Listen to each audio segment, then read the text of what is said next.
Hello YouTube, I'm back and it has been a very long time, I realise that, and I'm sorry. But as I mentioned at the end of my last video, I was learning to edit stuff, mostly my stuff. I was also thinking of what else I could do for top 10 lists. And then I had a thought. You see, around the first, I think it was the 1st of January of 2012, I posted a note compiled of all my favourite music of 2011, including my favourite albums, my favourite singles or songs basically, favourite music videos and favourite lyric videos. And I did this for a few years. I even did it for the start of 2014 because I didn't even think of this idea by then. Despite the fact I got my YouTube in April 2013, but moving on from that. So this will be different. I'm hoping this will kind of be an annual thing around the start, more earlier in each new year, because this is the 15th of January as of recording this. Basically, this is my top 10 favourite albums of last year. Now, I listened to some freaking absolutely amazing stuff, and it was hard to come up with a list of just like 10. You know, I could have easily done 20, but that would take too long. And not only that, but this is just my top 10 albums. It has nothing to do with any of the genres, any of the lyric videos, music videos, so on. So with that said, enough of my rambling. Let us get it on like Donkey Kong. Number 10, it is I Am Completely Fine by Me vs. Hero. Despite the fact that this is the lowest on the list, this album, much like the band, definitely deserves more recognition than it gets. After a long time away from the studio and losing a band member, sadly, it took a while for the band to get back in the saddle.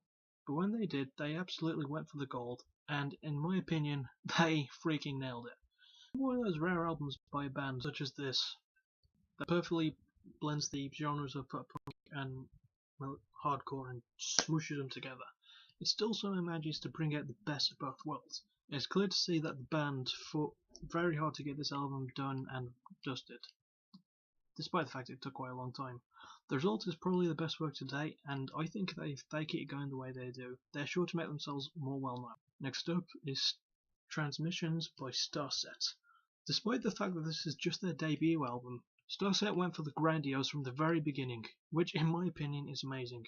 Okay, I know that this album is only Starset's first of what I hope will become many, many albums, but the fact that they have such a freaking epic sound behind them that rivals and surpasses some of the most well-known bands today, not to mention the hard rock edge that they have to boot, it's definitely what sets this one apart from other debuts in recent memory, as well as being one of the best albums of the latter half of 2014. So welcome to the musical world, Starset. It's hoping that you stay here for a long, long time.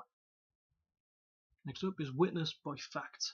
Fighting Hard out of Japan, Fact is a band that I rekindled my love for in 2012, and their album that year, Burundanga, was pretty damn great.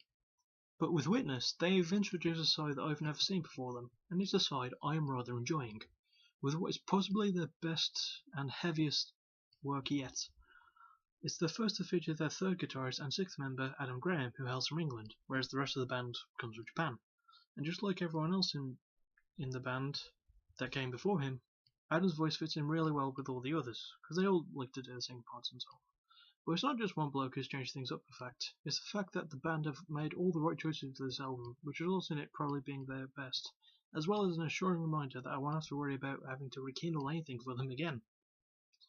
Number 7 is Knives to the Future by Project 86. Now, these guys are a band I've not listened to all that much. The only album I heard before this one was their 2012 album, Wait for the Siren. Now, I've only also listened to this band sporadically, which is not a bad thing. But with this album, I get the feeling that I might no longer have to worry about listening to them when they just happen to come on the radio or whatever. Knives to the Future shows the band at their darkest and most mature, bringing deeper lyrical meaning, harder instrumentals, more guitar solos, hooray, and lead singer Andy Schwab's harshest vocals to date. And with all those ingredients put together, they've made an amazing standout album among what I believe to be a back catalogue of standout albums, which I do plan on listening to. Next up, at number 6, it is Wishful Thinking by Neck Deep. Yet another debut album, Neck Deep hail from England, woo! And they are currently one of the quickest rising pop punk bands I've seen to date. Now, before I talk about the album, I will admit I had a very hard time choosing between this and the band Decade's album, Good Luck.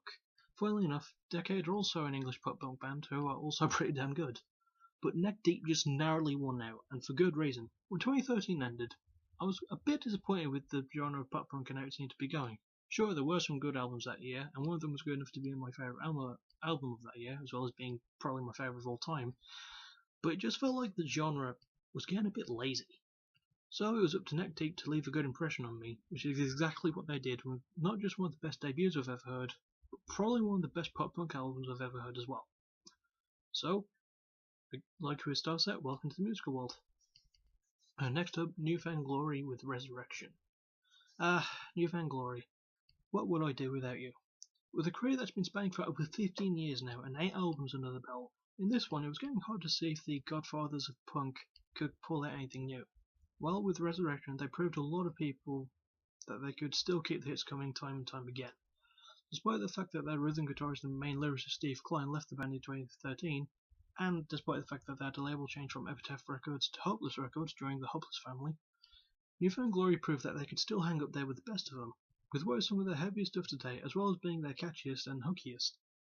Yes, hookiest is a word I believe. They continue to show that they're capable of walking out their comfort zone and making it work with each step that they take. Number 4. Attack by Disciple. If this was a list of the most aptly named albums, then this album would probably be number 1. But as it happens, this is not a list of the most aptly named albums of 2014. Not that that's a bad thing either way, as Disciple present what is probably the best album yet. Of course, I like the previous 2 albums, Oh God Save Us All and Horseshoes and Hand Grenades. But I freaking love Attack. Another thing that makes Attack stand out is the fact that, for the most part, the band has tended to have a lot of really good songs on an album, and one that's great. But with Attack, it's hard to pick one standout. Pretty much everything is great on it, from start to finish. As mentioned at the start, this album is aptly named, as they truly bring the attack with each song, going hard with their lyrics, instruments, and some of the best vocals from Kevin Young, their lead singer. Here's hoping that Safe will keep bringing the attack. Number 3, Everything Will Be Alright in the End by Weezer. So, it's no secret, Weezer have been around for a very, very long time now, maybe 20 odd years. They're the progenitors of the so-called nerd rock genre, and their catchy songwriting, thankfully not too serious lyrics, and awesome guitar solos are what keeps them all in our hearts. But for a while, it seemed like they were losing some of their steam. I mean, Death to All But Metal Death to False Metal, wasn't really their best work, neither was Raditude. But with this album, they've proved that they have not lost any steam at all. With what is their best stuff since Pinkerton, and that is both a statement and a fact, Weezer proved that they can still do their signature style of rock and mature just like a fine wine. As I said with my previous entry on this list, Everything Will Be Alright in the End is an apt title for an album. It proves that everything will be alright no matter what. And in the case of Weezer, if they continue to put out stuff like this, then they're going to do better than just alright. Number 2. The Grey Chapter by Slipknot. So, it's no secret that this album was anticipated by many people, whether they are a Slipknot fan or not. And I am no exception. As someone who has been a fan of the Nine for quite a while, I was also anticipating this album. It was a tribute piece to fallen bassist Paul Gray. And despite the fact that their longtime drummer Joey Jordison left them in 2013, Slipknot are still as heavy and as dark as they've ever sounded. Probably their darkest and their heaviest. Even on the slower parts of their album, you can tell that they did not waste any time. So, it's quite fitting that The Grey Chapter is rumoured to be their last album, because if those rumours are true, then Slipknot are going out with a bang that's going to resonate in the hearts and minds of every maggot that ever heard them. And you know what? That's a big noise I am looking forward to hearing. And my number 1, Die Knowing by Comeback Kid. So, there have been some albums on this list that are either debuts by some new bands or classic comeback stories in audio form for other bands. But Comeback Kid is a rare band. They're still relatively new to me, but they sound like they've been hardcore veterans for longer than their 12-year run. Okay, so Die Knowing is the first album I've heard from them, and so far their only one. But I have a feeling that I won't need to listen to any more.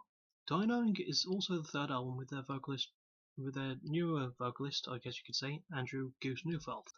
And although I've not heard much from them before, it seemed like he felt right at home here, belting out the screens in perfect times with the heavy bass, the dual guitar assault, and the amazing drumming.